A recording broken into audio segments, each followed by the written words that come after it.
एक गरीब लड़की थी। उसके पिता एक कपड़ों की दुकान पर काम करते थे और माँ दूसरों के घरों में चौका बर्तन किया करती थी। अनुजा अपने माँ बाप की इकलौती लड़की थी। उसके माँ बाप ने उसे बड़े लाड़ प्यार से पाला था।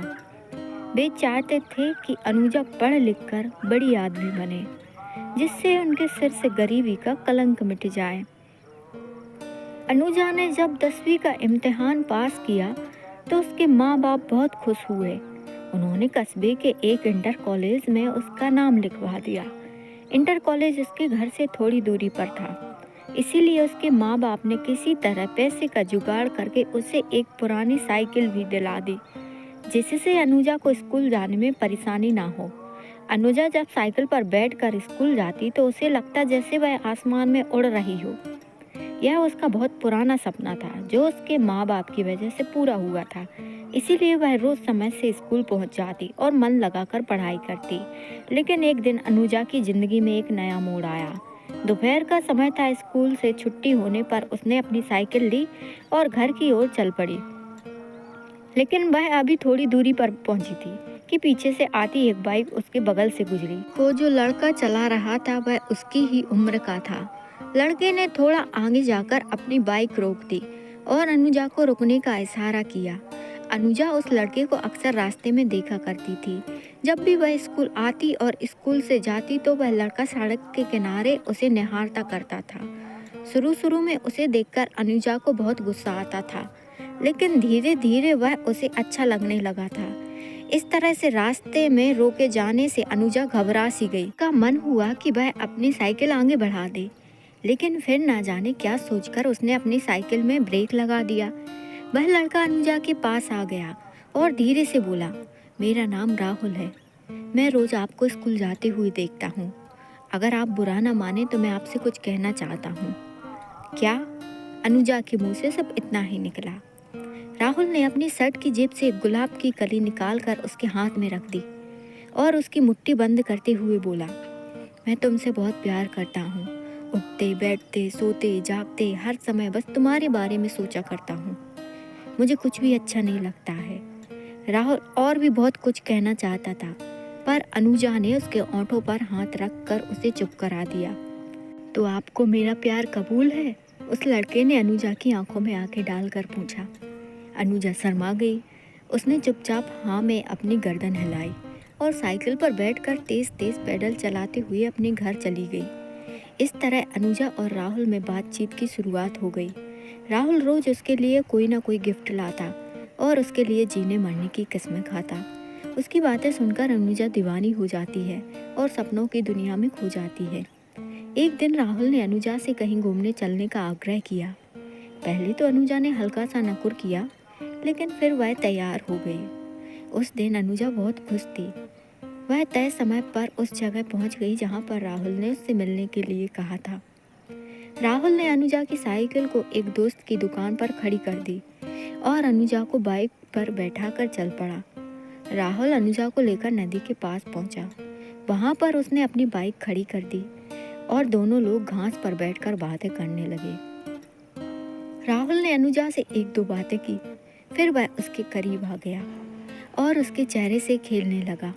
धीरे धीरे अनुजा पर एक नशा सा छाता चला गया। शायद वह राहुल के मन की बात समझ नहीं पाई, इसीलिए उसने अपने आप को राहुल के हवाले कर दिया। दोनों लोग एक दूसरे के प्यार में खो गए और दो जिस्म एक जान हो गए। अभी वे दोनों ठीक से नॉर्मल भी नहीं हो पाए थे कि तभी ना जाने कहां से वहां पर 3 लड़के और आ गए। उन्हें देखकर अनुजा हक्का बक्का रह गई और जल्दी जल्दी अपने कपड़े सही करने लगी। यह देखकर एक लड़के ने उसका हाथ पकड़ लिया और अपने पास घसीटता हुआ बोला, इतनी भी क्या जल्दी है रानी, हमें भी तो तुम्हारे दीवाने हैं, थोड़ा हमारा भी तो मनोरंजन कर दो। अनुजा ने कातर दृष्टि से राहुल की ओर देखा, पर वह अनुजा की मदद करने की बजाय हंस रहा था। यह देखकर अनुजा का हृदय चित्कार कर उठा, यानी कि यह सब राहुल की एक सोची समझी चाल थी। अनुजा आगे कुछ सोच ही नहीं पाई, क्योंकि वे तीनों लड़के उसके ऊपर भूखे भेड़ियों की तरह टूट पड़े थे। अनुजा मदद के लिए चिल्लाती रही और वे उसे नोचते घसीटते रहे। कुछ ही पलों में अनुजा की सहन शक्ति ने जवाब दे दिया और वह बेहोश हो गई। लगभग 1 घंटे के बाद अनुजा को होश आया। वे तीनों लड़के और राहुल वहां से जा चुके थे। दर्द की वजह से उसके शरीर की प्रत्येक नस फट रही थी। उसकी आंखों के आगे अंधेरा छाया हुआ था। उसके सारे सपने ध्वस्त हो चुके थे। उसे अपना जीवन समाप्त होता हुआ नजर आ रहा था। अनुजा सोचती रही कि क्यों मैंने राहुल की बातों पर विश्वास किया, क्यों मैंने उसके साथ बस्ती से इतनी दूर यहाँ पर आई। अब मैं क्या मुंह लेकर अपने घर जाऊंगी, अपने माँ बाप को क्या बताऊंगी। मेरा ये हाल देखकर वे तो जीते जी मर जाएंगे। अनुजा के शरीर में बिल्कुल भी शक्ति नहीं बची थी। वह किसी तरह से घिसटती हुई नदी के किनारे पहुंची। नदी का पानी कलकल करता हुआ तेजी से बह रहा था। अनुजा ने एक बार फिर अपने गरीब माँ के बारे में सोचा, लेकिन साथ ही राहुल का चेहरा भी उसकी आंखों के आगे तैर गया और इसके साथ ही क्रोध और खीज और घिन के मिले जुले भाव उसके शरीर कांपने लगा। अनुजा ने अपने दांतों को किटकिटाया और शरीर की बची खुशी ताकत इकट्ठा की और धीरे से खड़ी हुई। उसने अपनी आंखें बंद कर ली, हाथों को जोड़कर मन ही मन अपने माता पिता से माफी मांगी और फिर नदी में छलांग लगा दी।